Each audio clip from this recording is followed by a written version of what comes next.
Bom, pessoal, muito bom dia a todos. Vamos dar início a mais uma reunião semanal. Hoje é dia 27 de junho de 2022.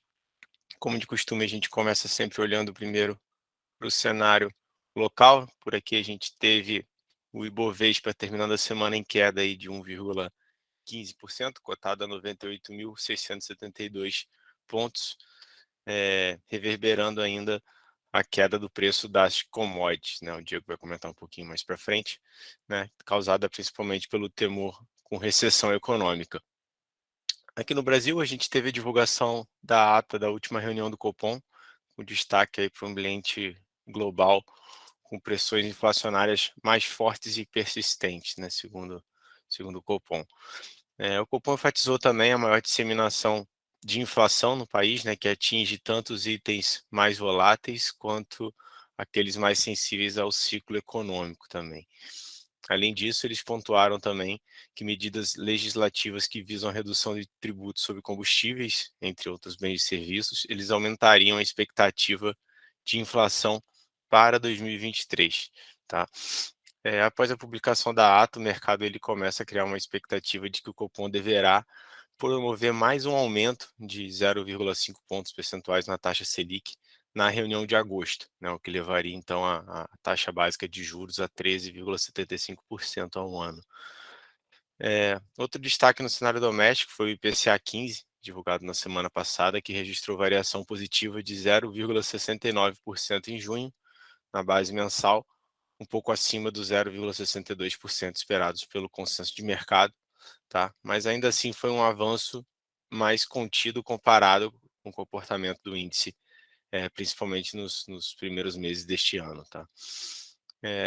Já na ponta política, o governo ele tem sinalizado medidas de expansão fiscal para compensar o aumento do preço dos combustíveis, né? Dentre elas, a criação de um auxílio caminhoneiro no valor de R$ 1.000 e o programa Vale Gás também. Ambas as medidas serão incluídas na PEC dos combustíveis, que deve ser votada no Senado esta semana, tá? O gasto total acima do teto constitucional de gastos pode ultrapassar 50 bilhões de reais, uma preocupação aí para a questão fiscal do país. Olhando para o cenário internacional, a gente já vê um bom respiro aí nas bolsas, nas principais índices globais de ações, né? A gente vê Estados Unidos tendo uma correção aí depois de um forte movimento de queda. Ainda assim, negativo no mês, né? A gente vê que no mês, apesar da forte alta da semana passada, os índices nos Estados Unidos continuam negativos no mês. E por lá, o presidente do Federal Reserve, Jerome Powell, ele reafirmou em discurso que o compromisso em combater a inflação dos Estados Unidos ele é incondicional, apesar de reconhecer que as taxas de juros mais elevadas podem aumentar o desemprego no país. O discurso do Powell ele foi seguido por declarações de outros dirigentes, apontando para uma direção de mais uma elevação de 0,75 pontos na taxa de juros americana já na próxima reunião do Fed, tá? Além disso, a gente teve divulgação do PMI composto americano, que acabou desacelerando para 51,2 pontos em junho, contra 53,6 pontos no mês anterior, né? Esse recuo acabou sendo uma nova mínima aí dos últimos 5 meses. Com a redução da atividade econômica, a inflação ela pode perder tração por lá, né? E como resultado, o Banco Central Americano ele poderá reduzir o número e o tamanho de alta de juros nos próximos meses. Claro que vai depender muito aí dessa variável, tá? E já na China, né, o presidente chinês, o Xi Jinping, ele reafirmou também um compromisso do país em cumprir com a meta de crescimento de 5,5% em 2022 e diz que implementará incentivos macroeconômicos mais eficazes, mesmo em meio a políticas zero Covid, né? A declaração ela acabou sendo bem vista pelo mercado como um sinal de mais um estímulo econômico pela frente, tá? E por fim, o IFIX, nosso índice de fundos imobiliários, ele fechou a semana basicamente estável, né? Subiu aí 0,01%, e foi impulsionado aí pelo segmento de lajes corporativas e segmento de recebíveis, tá? Então, é o que a gente já vem falando, né? Os fundos imobiliários, enquanto a taxa de juros por aqui não tiver um término no ciclo de alta, é um segmento que acaba sendo mais pressionado pelo mercado, né? Claro que a gente tem um bom segmento de fundos que se beneficiam dessa alta dos juros, no entanto, para o mercado em geral, ela não é positiva. Tá? Enquanto a gente não tiver clareza nesse fim do ciclo de alta e até um provável início de um ciclo de baixa, a gente vai ver as cotas dos fundos imobiliários um pouco mais pressionadas.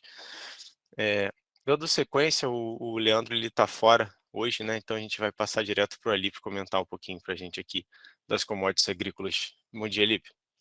Bom dia, Gustavo. Bom dia, pessoal. Vamos lá, uma semana então de forte queda aí nas principais commodities agrícolas, né, em relação a grãos, principalmente. A soja caiu 5,36 aqui na Bolsa Brasileira, negociando a $35 a saca. E a soja teve perdas de até 7% nos contratos que são negociados lá em Chicago, né? Julho cedeu 5%, agosto 6%, novembro 7%. E a pressão intensa veio da saída em massa dos fundos que investem em commodities agrícolas, né? Na verdade, não só agrícolas, né, mas metálicas e energéticas também. Diante dos temores aí de uma recessão global, conforme o Gustavo comentou, que pode ser bastante severa, né? Já em relação aos fundamentos, o ISD trouxe na última quinta-feira a primeira revisão diária para a safra 22 e 23. As expectativas do mercado estão bastante divergentes. Uma parte das consultorias estão dizendo que vai aumentar a área de soja em detrimento da de milho, outras o contrário, e outras consultorias que vão aumentar as duas áreas, tanto o milho quanto o soja. Mas a atenção ela volta para a demanda chinesa, né? As últimas semanas têm sido de ausência dos compradores chineses, mas com as baixas dessa semana, a commodity ela volta, a soja, né, volta a se mostrar bastante atrativa e pode atrair de volta os compradores aí para o mercado.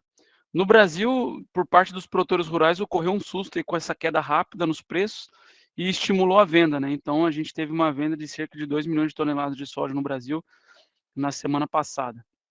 O produtor buscando aproveitar esse preço alto, né? Essa combinação soja e dólar. Já em relação ao milho, uma queda de 4,15 na semana, negociado a R$ 87,00.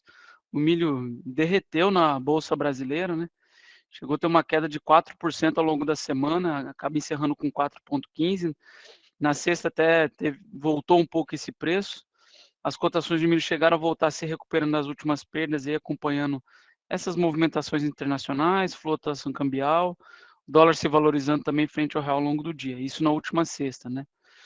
A colheita da segunda da safra do milho está avançada e nas próximas semanas, agora, né, nessa semana e nas próximas, os relatos de grandes volumes de milho chegando ao mercado vão aumentar. Então, com isso, causa uma pressão baixista aí nos preços, né, caso a colheita do milho safrinha realmente venha cheia. Tá? O boi gordo, uma alta de 0,56, negociando a R$ 325 arroba, praticamente estável, né, o preço do boi gordo. As escalas de abate, elas avançaram bem, mas o volume de animais terminados já diminuiu, né? Então, o volume de pasto que a gente tem no país limitou a formação de programação de escala mais longas. Então, para parte do frigorífico, está tranquilo para trabalhar nessa e nas próximas semanas. Então, isso traz um mercado um pouco mais morno, os frigoríficos compram menos dos produtores e o mercado praticamente andou de lado aí nessa semana, né? E já em relação ao café, uma queda de 2,37, negociando a $276 a saca. O café tem sido uma das commodities mais voláteis aí nas últimas semanas. Na Bolsa de Nova York, o café arábica ele chegou a subir bem na terça-feira e na quarta, mas depois com a queda dos estoques aí certificados que foram informados para o mercado, houve uma apreensão com a oferta, os preços tombaram na quinta-feira, e mais uma vez aqui, assim como na soja, houve uma fuga dos investidores, né, do mercado de commodities pela instabilidade e temores com a economia, né? Então, a alta do dólar contra o real e outras moedas também pressionou o café nas bolsas e no mercado futuro. Então, o mercado segue com uma aversão a risco diante das preocupações com inflação e recessão global, né? À medida que os bancos centrais, como o Federal Reserve nos Estados Unidos, aumenta a taxa de juros para frear a inflação em função desses temores com desaceleração da economia, né? O mercado agrícola não é diferente, traz apreensão em torno da queda do consumo. Então, isso fez com que as commodities, com que o café, desculpa, caísse 2,37 na semana, negociado $276 a saca. Beleza? Então essas foram as notícias aí do mercado agrícola. Valeu, Alípio. Obrigado. Dando sequência, então, chamar o Diego para comentar um pouquinho das demais commodities aqui para a gente. Bom dia, Diego. Bom dia, Gustavo. Bom dia a todos. Mais uma semana onde as três commodities em baixa, né? As commodities em geral, né? Como a Lipe já comentou, o Gustavo me falando, essa questão da a recessão é o ponto-chave, né? Essa expectativa. Então, vamos lá. O petróleo, né? Mais uma queda semanal, né? Basicamente mostrando esse receio de recessão, né, nas principais economias, né? Principalmente nos Estados Unidos, aí com esse Fed mais hawkish, como o próprio Gustavo já comentou, e reforçado também pela fala do presidente do Fed, né? Jerome Powell, que diz que o foco do Banco Central é conter a inflação de maneira incondicional, né? Então, isso traz um sentimento, né? Uma aparência que eles estão realmente bem firmes, já deixaram declarado, né? Que estão bem atrás da curva, que estão atrasados e que agora vão tentar voltar isso quanto antes, né? Então, é basicamente isso, né? A petróleo também caiu por isso. O minério de ferro, né, foi marcado aí por forte volatilidade, né, na qual até a última quinta-feira a commodity registrava queda de cerca de 11%, tá, pessoal? Então estava realmente bem forte, muita volatilidade. Mas após a fala do presidente chinês Xi Jinping, como o próprio Gustavo já comentou, estou reforçando aqui, que ele prometeu tomar essas medidas mais efetivas para, de fato, alcançar as metas, né, do desenvolvimento econômico e do social do país. O mercado deu uma amenizada e recuperou aí cerca de pouco mais de 6%, fechando aí a semana em apenas, né, menos 4,40 aí, de acordo com o que estava começando a semana, foi até um fechamento relativamente leve, né.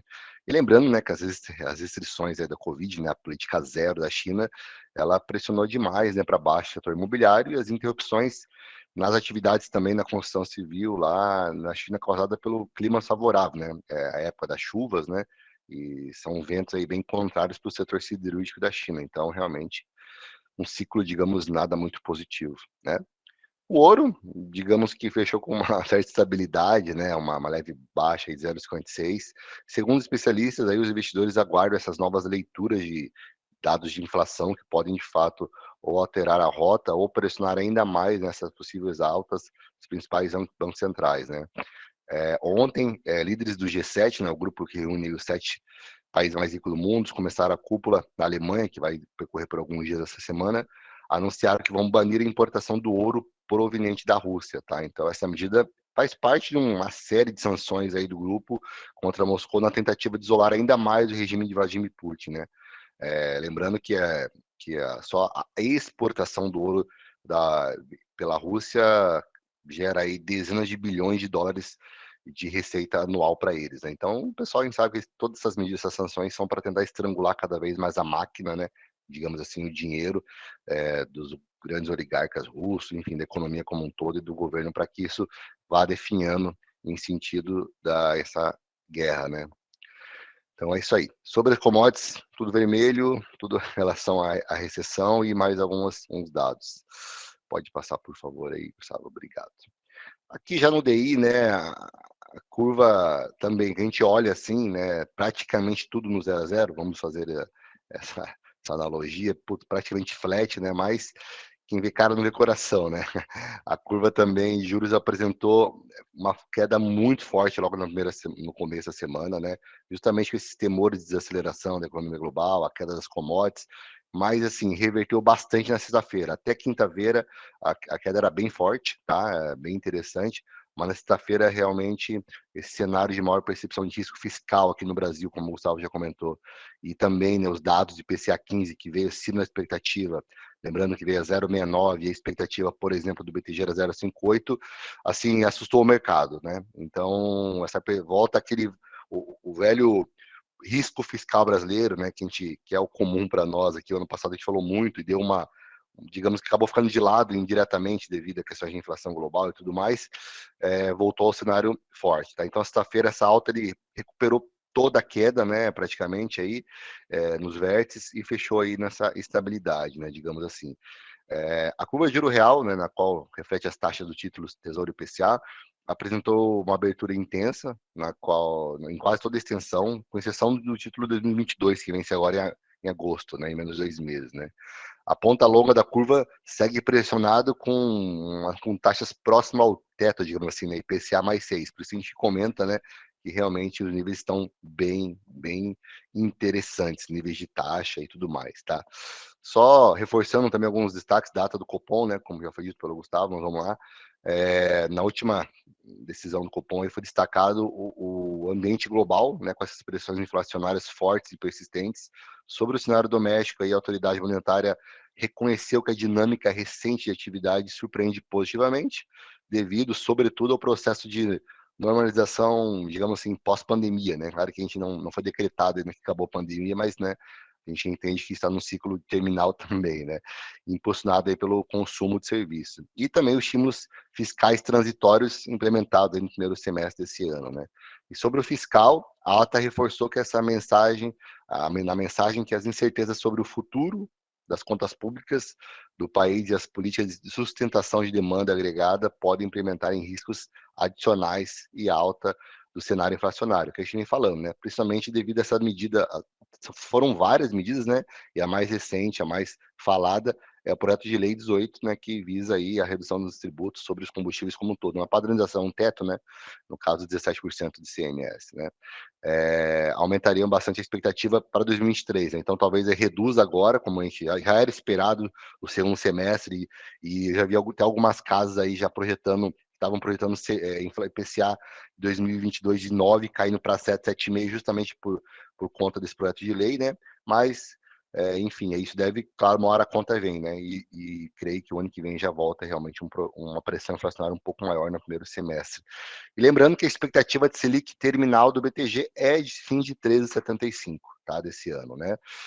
E para 2023, só uma atualização nessa visão para a Selic 2023, o BTG vê pouco espaço, né, para forte queda dos juros, que devem trazer a Selic de fato do final do ano, que vem, tá, para algo em torno de 11%. Tá? Uma taxa de 2 dígitos, pessoal, é praticamente uma unanimidade no mercado como um todo, né? E aí, o que isso vai acontecer? Se a taxa continuar a Selic alta por mais tempo e a inflação, digamos que de certa maneira controlada ou fechando níveis abaixo, bem abaixo de 2021 e talvez abaixo de 2022, a Selic real, né, que é basicamente a Selic atual menos o IPCA esperado, continua aumentando bastante, né, que atualmente está próximo de 8%, né?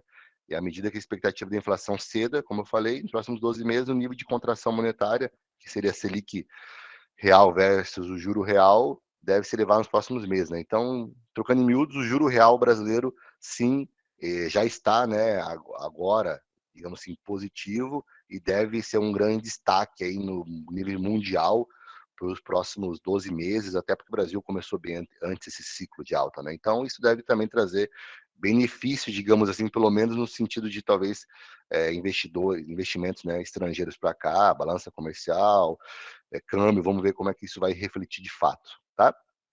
E aí, sobre os destaques para essa semana, né, no exterior, os destaques serão a divulgação aí de defletor, né, o PCA de referente a maio, a inflação ao consumidor CPI na zona do euro e dados de emprego nos Estados Unidos, né, incluindo também o famoso queridinho, o payroll, né, que é a criação de empregos não agrícolas de junho. Aqui no nosso Brasil, os destaques serão a divulgação de dados de mercado de trabalho, né, pelo PNAD, pelo CAGED, e resultados fiscais de maio e o IGPM de junho. Tá? Uma agenda, digamos que um pouquinho mais calma aqui no Brasil, mas alguns dados também bastante relevantes, tá bom? É isso aí, galera. Bom final de boa semana a todos.